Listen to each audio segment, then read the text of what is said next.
Hello, hello, hello, ladies and gentlemen. If you don't know who I am, my name is Chuck. I make videos for NBA. I make videos for NFL. All these videos, they get posted on this subreddit right here. It's called DF Sports. My username is Chuck. I make updates with all the news that comes out throughout the day. You can ask me questions about the slate. I'll always answer you before lock as well if you have questions on pivots and whatnot. If you ever need to get a hold of me privately, you can get a hold of me right here on Twitter. If that's not working, you can always message me on Reddit as well.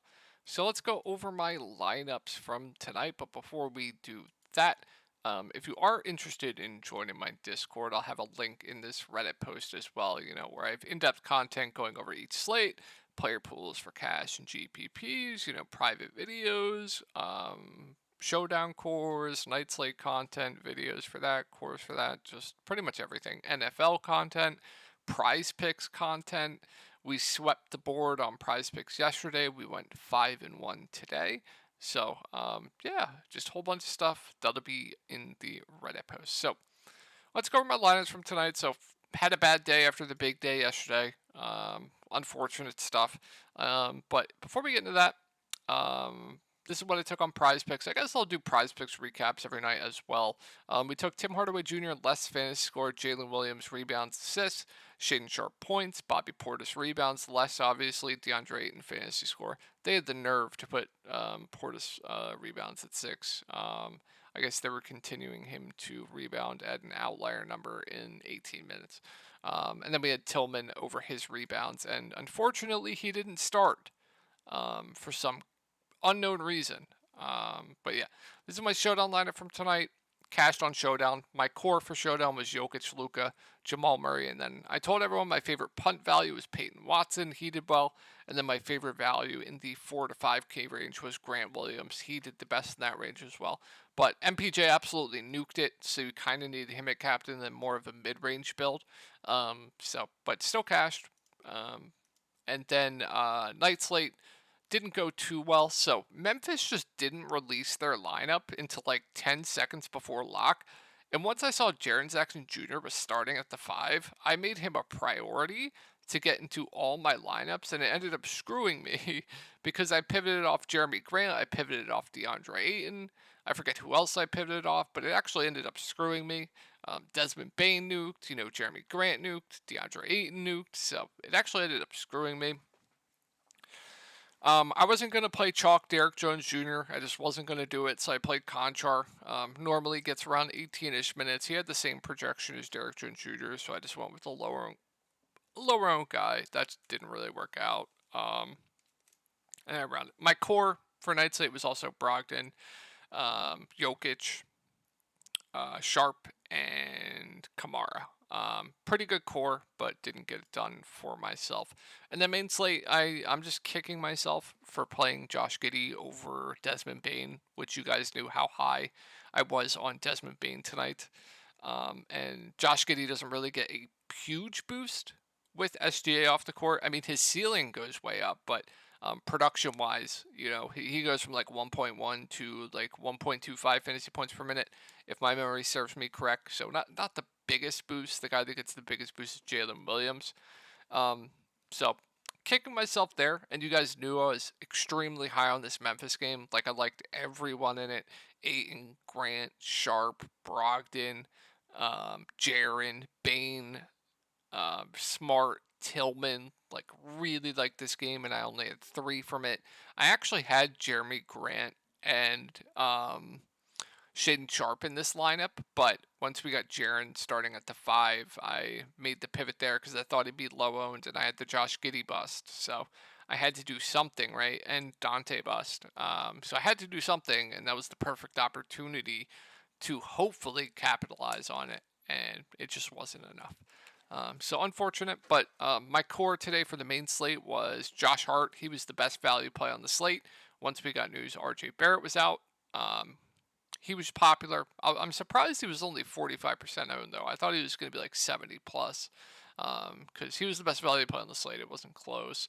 Jalen Williams, he did fine, and then Malcolm Brogdon, and then I told everyone to get to at least one more Portland guy, whether that be Ayton, Sharp, etc., or Grant. And then I told everyone to get to someone in the Memphis game as well. Had some big days in Discord, but couldn't get it done myself. All right, let's go over the 7-game slate for tomorrow. And I love this slate. This slate looks like a really good slate. So,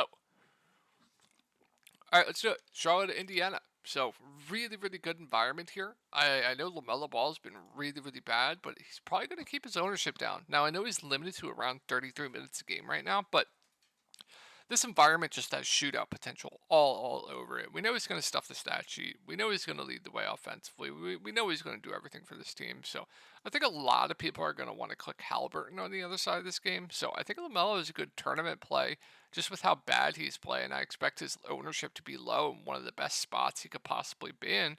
So I think LaMelo is a really good tournament play. If you don't want to stomach LaMelo, you could go to Rozier, playing huge minutes right now, but just know if he is not hitting shots, he does have a pretty low floor, but I have no issue if you want to play Rozier. And it pains me to say it, but I actually think Gordon Hayward and PJ are okay options at their price points. This game just looks really solid as far as pace-wise goes. Um, like I said, I have no issue if you want to play PJ or Hayward. Both have pretty high floors. I don't mind either of them on this slate at all. Mark Williams, he's just there for me. I think he's priced appropriately, but he's in play. We'll talk about Miles Turner on the other side of this game that I really like. And then Brandon Miller, his minutes getting an uptick of late. If you want to go there, I'm not going to talk you off him. Alrighty, let's go on to the Pacer side. So you have Halliburton at 9-2. I think he looks pretty good as well. He's probably going to play low to mid 30s minutes. Same thing with Melo. He's going to stuff the stat sheet. Has double upside. He shot the ball very poorly. All it takes is one good shooting game for him to break the slate. This could be the environment for him to do it in. So I like Halliburton. I really like Miles Turner at 6.7K. The only thing frustrating with Miles Turner is his rotation. His rotation is just disgusting, and also the fact that he's always in foul trouble. But I do expect Miles Turner to get a decent bit of ownership tomorrow. If you want to fade him due to the foul risk, I completely understand that. But really good spot up against Charlotte. It's definitely hard not to like him. Can get defensive stats as well. So pretty high on Miles Turner. I'm not going to go to anyone else. Like, I'm not going to play Healed. I will say Bruce Brown did play like 40 minutes tonight. Sure, don't mind it, but not going to go to anyone else. Like, Mathurin, Naismith, no thank you. I think I'm mainly just looking at Halliburton and Miles Turner there up at the top. So, important news to monitor here, and you might say, why is this important? But Taurean Prince is questionable, and if he is out, they are going to run a really tight rotation here. Like, they're going to run 8 guys. 81, LeBron 2, D'Lo 3, Reeves 4, Wood 5, Reddish 6, Hayes 7, Christie 8. And Hayes, Christie, they're not going to play much, right? So they're going to have to run a really tight rotation. I believe last game with Prince out, they went into overtime. Pretty sure they did. No Vincent, no Rui, no Vanderbilt. So if Prince is in, I think, AD is a solid spend up. I think LeBron's just okay. I still think D'Lo is a pretty solid play at 6'4". Reeves, I think, would be okay at 5'7". Wood, 5'2". More of a tournament play for me. And then Reddish would be out of play for me. Prince would be like an okay value. Now, Prince is out. That does change some things because they're going to have to play their guys big minutes. Like, we saw Anthony Davis play 42 minutes in regulation. We saw LeBron James play high 30s in regulation. We saw Austin Reeves push for 38 minutes in overtime. We saw D'Lo play huge minutes. We saw Cam Reddish play huge minutes. Like, they're gonna have to play their guys huge minutes. So I would like AD as a spend up. I think LeBron would be fine. I would like D'Lo quite a bit. I would like Austin Reeves quite a bit. Would be playable, and then assuming Cam Reddish starts again, I would like Cam Reddish for value. So keep it on the Prince news. I think it's actually pretty important here. Orlando. So Wendell Carter Jr. out, Marco Fultz questionable, Gary Harris is doubtful. So if everyone's in, or if Marco Fultz is in, then it's a really good spot up against the Lakers. I would like both the guards, preferably Marco Fultz. I think it's a really good spot for Franz. He would be fine. Paulo would be fine. And then I would assume Wagner starts at the 5. Assuming he does, he's well north of a fantasy point per minute guy. I would like him a ton. And then I don't think I'd be interested in much else if Fultz is in. Now, if Fultz is out, then that does change some things. Then I'd assume they'd go with the starting lineup of Suggs, Ingles, Franz, Paolo, and then whoever they start at the 5. Whether it's Wagner, I'd assume it'd be Wagner. We'll see. So with that starting lineup, I would really, really like Cole Anthony at 5.4K. I think Suggs would be a solid value of 5.2. I'd like Joe Ingles at 3.2K. He would be a good value. Franz, Paolo, they both get a usage bump. I would like both quite a bit in a good matchup. So there'll be a ton to like with this Orlando team if Fultz is out. So keep an eye on that. Going to be pretty important for this slate. All right, Atlanta at the Pels. I think Trey's just fine. Not my favorite spend up on this slate, but playable. Same with DeJounte Murray. I think he's now priced about right. Capella, no thank you. I believe they started Sadiq Bey last game. If he starts again, I think he's an okay value. Jalen Johnson, I think, is priced right now. DeAndre Hunter's priced right. Pretty unappealing team to me. I'm going to make this a quick one. All right, Pelicans. So the news we have to monitor is Brandon Ingram. If he's in, you guys know my takes here. Like Zion, Ingram, CJ, one of them will probably have a big game. Good luck trying to figure out which one it's going to be. Now they're all priced up, so there wouldn't be much to like here. Jonas Valanciunas, his minutes become a bit more in question as well. Herb Jones would be overpriced. Hawkins be out of play. Dyson out of play. So would be a pretty unappealing team to me if Brandon Ingram is in. If Ingram's out, then I think, CJ McCollum looks very solid once again at 7-8. I mean, he's just going to do everything for this team. Going to play huge minutes. They're going to rely on him offensively. He's going to stuff his stat sheet, have the ball in his hands a ton. So would really like CJ even at 8K. Zion would be playable. Jonas would get a bump as well. I would like him for tournaments. Herb Jones with Zion in, I think is priced about right. Hawkins, 4.9K, I think would be fine. And then Dyson, I think, would be priced right. They started Matt Ryan last game with no Zion and no Ingram, but yeah. All right, Boston at Brooklyn. So good thing with Boston is they are playing their guys huge minutes as long as the other team can keep the game competitive. So I think everyone's priced about right now, but I think, if you want to spend up for Tatum, I'm not going to talk you off him. Their clear go-to guy should play close to 40 minutes, going to stuff the stat sheet, a good rebounder. Is Claxton still out? Yeah, he is. So should just be able to dominate here. Porzingis I'd be fine with. I think 8.3 is now priced right. Jaylen Brown 8K seems priced right. Like Drew Holiday does seem priced right as well. Derek White too.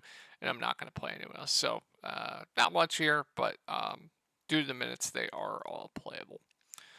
All right, Claxton, Cam Johnson out. They went with Dorian Finney-Smith at the 5. Once again, I want to say, I'll just check.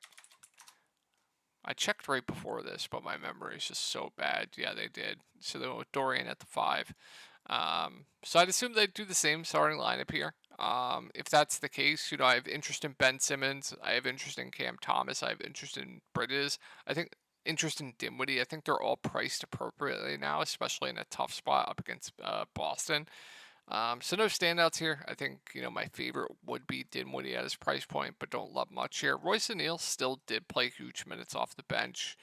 I think he's priced right now. Dorian's priced right now. Lonnie, no thank you. So not a ton to like here with Brooklyn tomorrow. Just start Dayron, man. Just start him. All right, Utah. So Markkanen 8.7, I think does seem a little bit too cheap. So I have interest in Markkanen.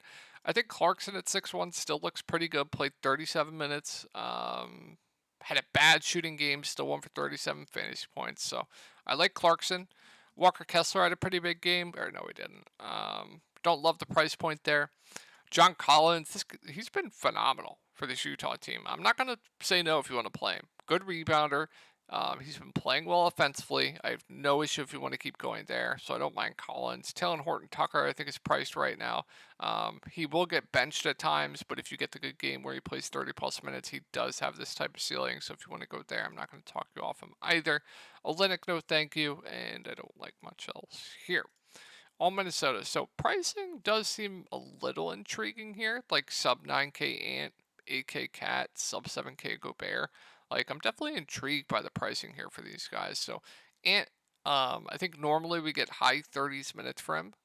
Their clear go-to guy. I think, his lack of stat sheet stuffing has been a bit of an outlier.